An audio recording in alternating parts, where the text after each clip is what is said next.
យកប្តីប្រាំងនាងគិតត្រូវហើយនាងនៅនឹងបងវាមិនមានអីជាលើកលើយគឺចោ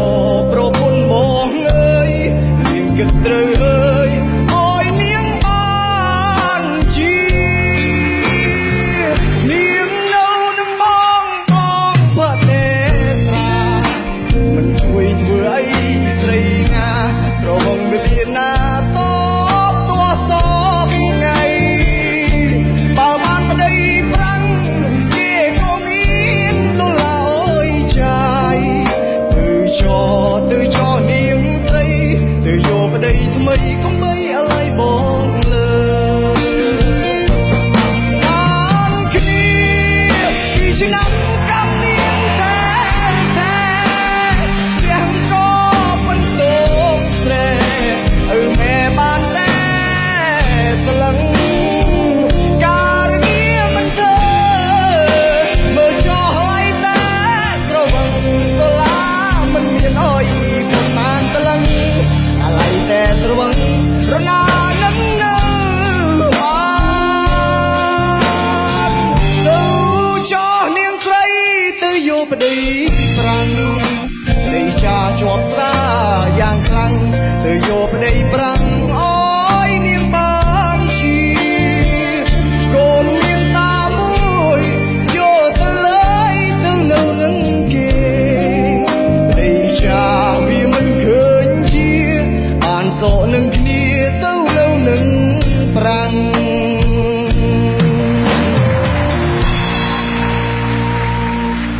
អូយសោកស្ដាយទេ សួស្ដីអូន សួស្ដីបង ចាឈ្មោះដែរអូន ឈ្មោះគិរីបង ហើយអាយុប៉ុន្មានអូនឆ្នាំនេះ 23បង បាទ23បទចម្រៀងបាញ់មិញនេះគឺថាតឹងមែនតែនប៉ុន្តែអូនអាចបកស្រាយបានក៏ប៉ុន្តែដោយឡែកនៅ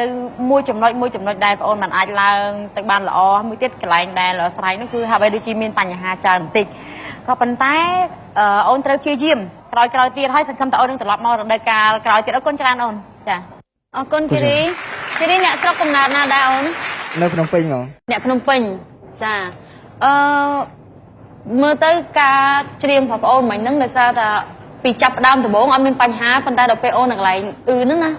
ដូចរៀនមានបញ្ហាដោយសារដូចពេលឲ្យទៅពេលអ៊ឺទៅគឺស្ទើរអ៊ឺទៅគឺស្ទើរតែគ្រប់កន្លែងទាំងអស់ហ្នឹងទៅតែបងអូនព្យាយាមហាត់កន្លែងហ្នឹងតិចបើមិនយើងចង់ច្រៀងបទបែបមានកលុកកលាក់ច្រើនអញ្ចឹងទៅតែយើងព្យាយាមស្ដាប់ហើយព្យាយាមច្រៀងតាមឲ្យបានច្រើនដងឲ្យដឹងថាយើងកន្លែងហ្នឹងយើងធ្វើទៅបាននៅណាអូនណាអូខេអរគុណច្រើនសង្ឃឹមថានឹងជួបអូននៅពេលក្រោយទៀត បាទអរគុណ ចា អរគុណគិរីបទចម្រៀងមួយបទនេះបកស្រាយយើងធ្វើសលេងរបៀបដើនប៉ុន្តែគិរីប្រើប្រាស់អារម្មណ៍នៅក្នុងការច្រៀងក៏ដូចជាសំឡេងមិនទាន់ដល់កម្រិតនៃបទចម្រៀងពីព្រោះបទចម្រៀងមួយបទនេះគឺចង់និយាយពីវិបដិសារីរបស់មនុស្សប្រុសម្នាក់ដែលមានកំហុសទៅលើប្រពន្ធគាត់អញ្ចឹងតើយើងត្រូវប្រើអារម្មណ៍ម៉េចឲ្យអ្នកស្ដាប់គេមានអារម្មណ៍ថាអាណិតយើងវិញដែលយើងធ្វើខុសហើយយើងដឹងខ្លួនអញ្ចឹងបងអូនអត់ទាន់មានអាការចូលតួនៅក្នុងបទចម្រៀងមួយបទហ្នឹងអញ្ចឹងធ្វើឲ្យអ្នកស្ដាប់ក៏ស្ដាប់ទៅវាអត់មានចំណុចអីពិសេសដែលចាក់ដល់អារម្មណ៍របស់គាត់អញ្ចឹងលើកក្រោយសង្ឃឹមថាបងអូនខិតខំជាងនេះទៀតអរគុណ អរគុណ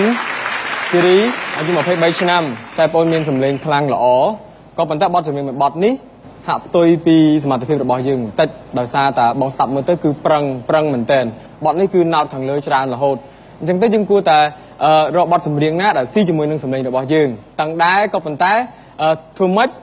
មកស្រួលច្រៀងមកល្មមមកតម្រូវទៅតាមសមត្ថភាពរបស់យើងជូនពរឲ្យគិរីរដូវកាលក្រោយៗទៀតជោគជ័យជាមួយនឹងកម្មវិធីរបស់យើងអរគុណ អរគុណច្រើន